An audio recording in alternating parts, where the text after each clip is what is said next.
This is the Big O Show. This is the Big O Show. Alrighty, there he is, the man, the myth, the legend that is Manny Navarro. Follow him on Twitter at Manny_Navarro.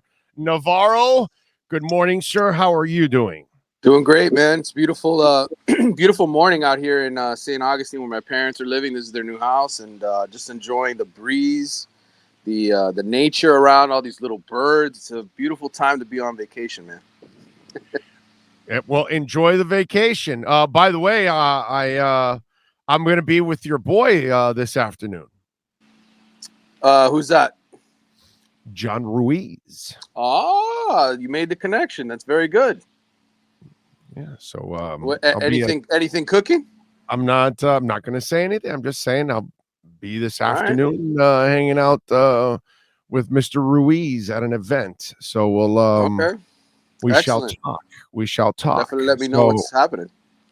Yes. You never know. You never know what is brewing on this show. That's for damn sure.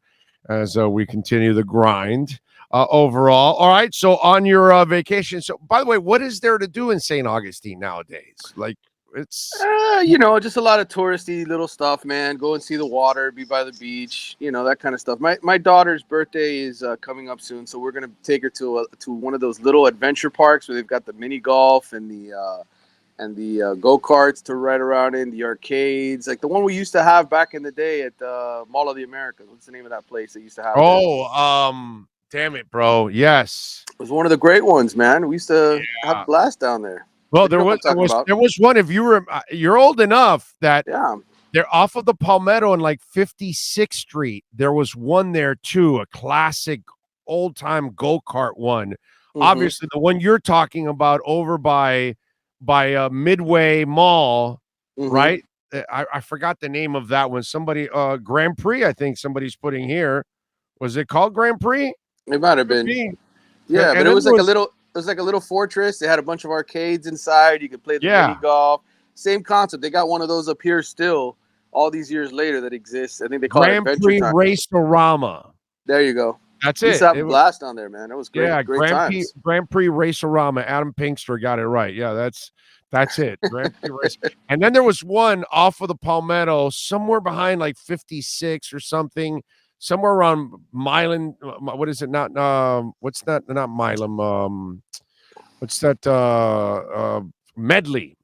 It was by Medley. I just forgot the name. That was the indoor place? No. It was an outdoor place, and it was a classic. I'm talking about 40 years ago, dude. 45 years ago. I'm thinking of that old whirly ball place. Remember that old whirly ball place close to the airport? Yeah. That was another great sort of place to hang out with kids. Hitchens Music mentions Castle Park. There's another good one. Yep. Yeah. That's a good one. Trip down memory lane, baby. Yes, it is. Midway Grand Prix, Malibu. There you go. Malibu. That's it. That's what I remember. Malibu. That was Malibu. Yep. Right? Malibu Grand Prix. Yep. Right. Sean Davis says, if you want Leo Chanel, you're probably going to have to get him at 29. I thought he'd be there at 50. I don't know, man. I don't know. I think he'll be there at 50. I think he goes right around there, but we'll get to that conversation another time. All right. So let's get into Canes. Anything new outside of Jim Larrañaga advancing to the Sweet 16, which was... Hey, man.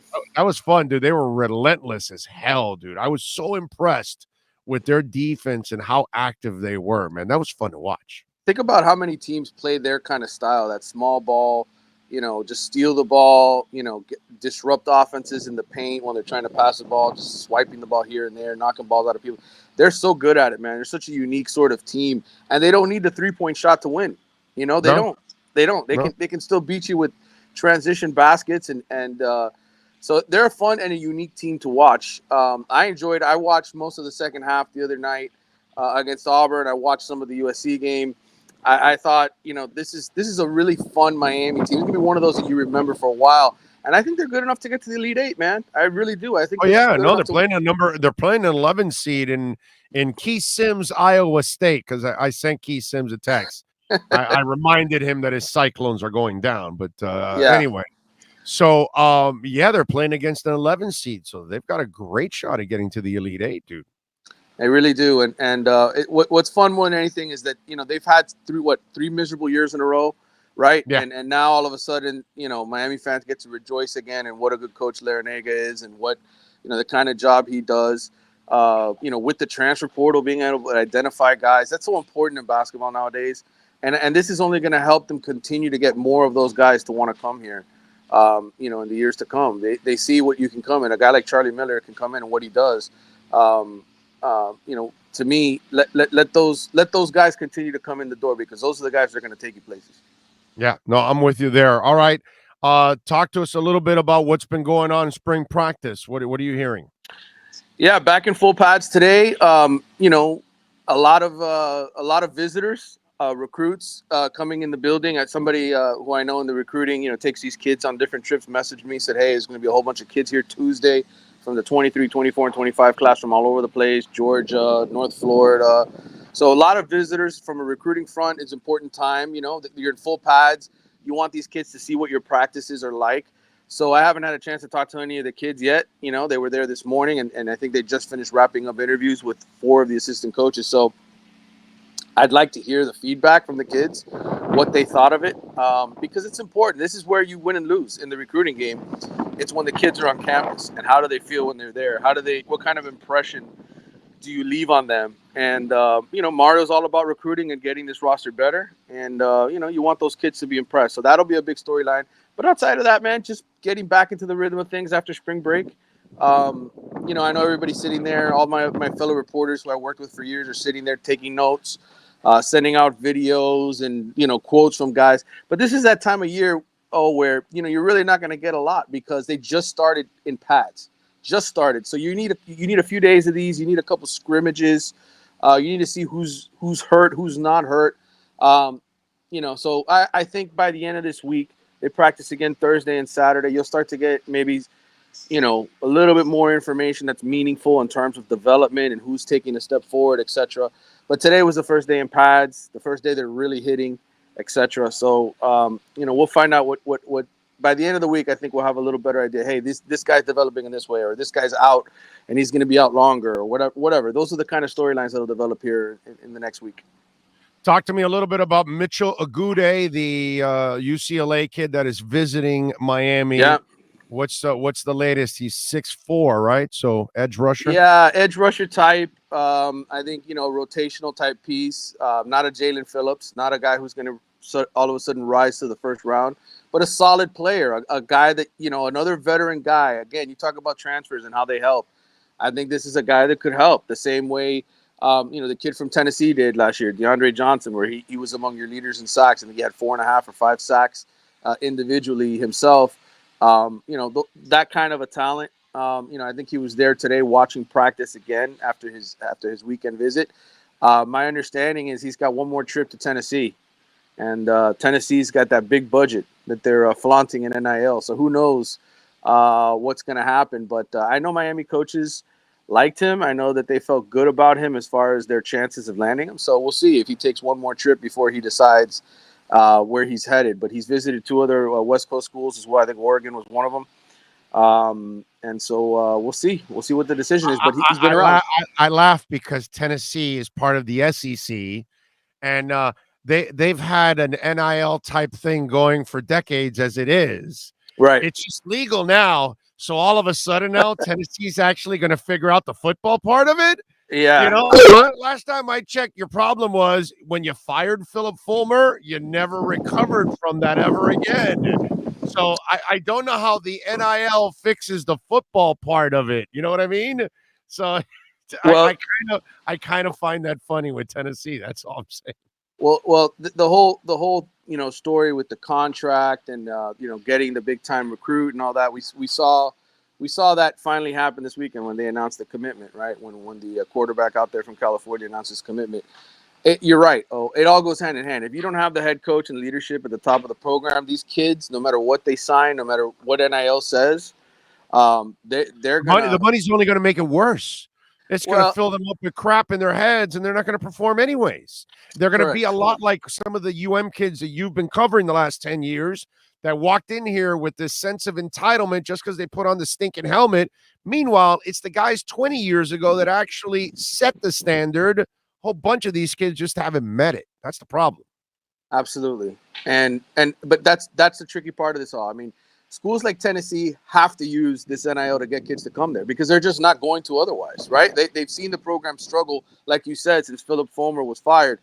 And, yes, you can come play in the SEC. I think that's the ultimate selling point for that conference is, look, you're going to play in the best conference. You're going to play in the conference that's on, that has all the big games, that has all the best players. But ultimately, for the best of the best kids to want to go to Tennessee, they're going to have to throw money at it. It's the only way it's going to happen. It's the only way it's going to happen for other programs as well that are struggling and not getting the recruits. Go back and look at the numbers, though. Our people at The Athletic have written this 1,000 times. Ari Wasserman, who's our national recruiting writer, more than half of the top 100 kids are ending up at the same 3 schools. So, between Ohio State, Alabama, and Georgia, and then Clemson when they're hot, or the core schools, the same 3 or 4 schools get the kids the best kids every single year. So this is what they have to do to compete. Miami, thankfully, has the coach that it needs in place, right? The coach that the players believe in, that they know he can be successful. He went to 2 Rose Bowls, won a Rose Bowl, 1 Pac-12 titles. He's back in Miami. Everybody knows he's here for the long term. And now you also have a guy like Ruiz who's doing these NIL deals. So you have sort of the complete package. Tennessee isn't there yet, and other schools aren't there yet. Miami's in a very good place to succeed, but still, you got to win on the field this year, man. You got to win on the field this year. You cannot have any losses to Duke or Virginia or any of these inferior teams because that's what sets you back. That's what set Miami back for years. Losing those games. And that's what it will tell the Canes fans. Oh no, we're not there yet again. And right, as if you start losing to those kind of teams, which is teams that you really never lost to, when you were an elite program, you never dropped those kind of games. Wide receiver Andy Jean or Jean decommitted. What's the latest? And what do you know about this story? Well, first of all, Andy committed when Brian McClendon was here from Oregon. That's the coach he committed to. So, let's face it, McClendon's at Georgia now. I'm sure he wants Andy Jean to go over there. And this is the kid saying, look, I committed to your program with a different receiver coach. Could very well be also that Gaddis has that spot in mind for somebody else. He's got his own guys that he wants to recruit, like a Jalen Brown, for instance, a kid from Miami Gulliver here locally who he prefers in my mind. So, look, there's going to be the one thing you're never going to run out of in South Florida is wide receiver talent. I mean, every single year there are between 8 and 10 kids who sign with Power 5 schools from the wide receiver position. It's ridiculous. So to me, that's a position you're already really young at. A kid like Andy Jean wants to go to be with the coach who recruited him at Georgia. Makes sense to me that he decommits. It's early in the process. But again, Miami has there's so many great players down here. Brandon Innes, the 5-star who I was with on this West Coast trip to UCLA and USC, he's going to be visiting Thursday. He announced that last week. He's going to be visiting Miami's campus. I know the Canes are in it. I know they've got a chance to impress him. They've just got to impress him. He's the number 1 receiver in the country. So, yes, it sucks. We should get him on the show. We should get him on the show. You should get him on. Definitely. Get him on Friday, man. Yeah, let's do that. Let's reach out to him. Okay. Is it his parents that became fans of the show? Yes, it was his parents that I was in the car with. Even better. Okay. Yeah. I got mom and dad, then I'm in. There you go. You got to keep working. In, baby. That's it. Mario, I'm here to help you, bro. I'm your left tackle. But again, decommitments this time of year, it's going to happen. And Mario at Oregon, there's times that they recruit kids, and if they don't like the way that they look their senior year, move on.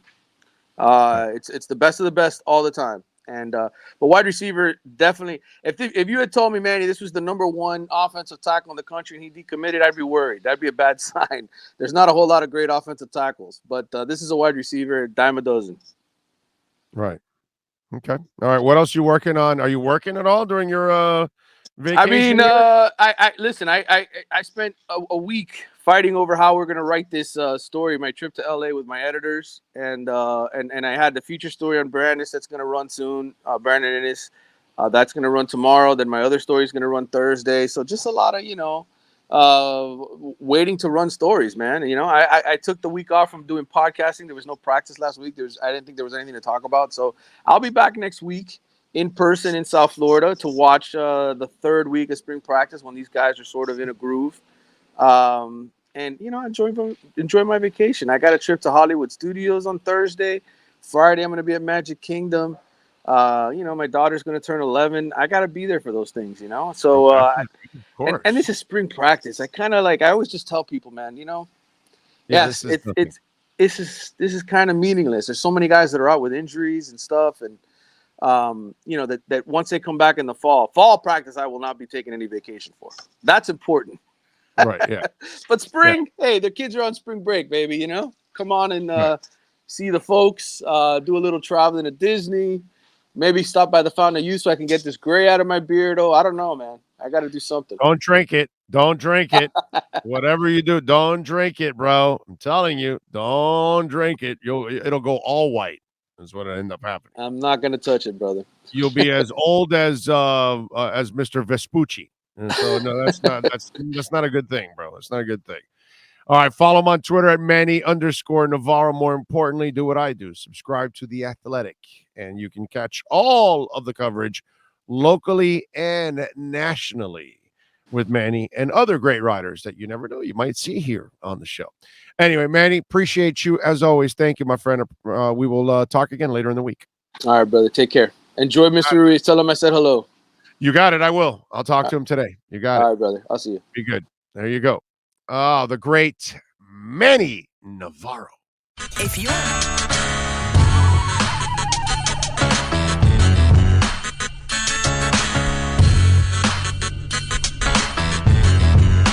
This is the Big O Show. This is the Big O Show.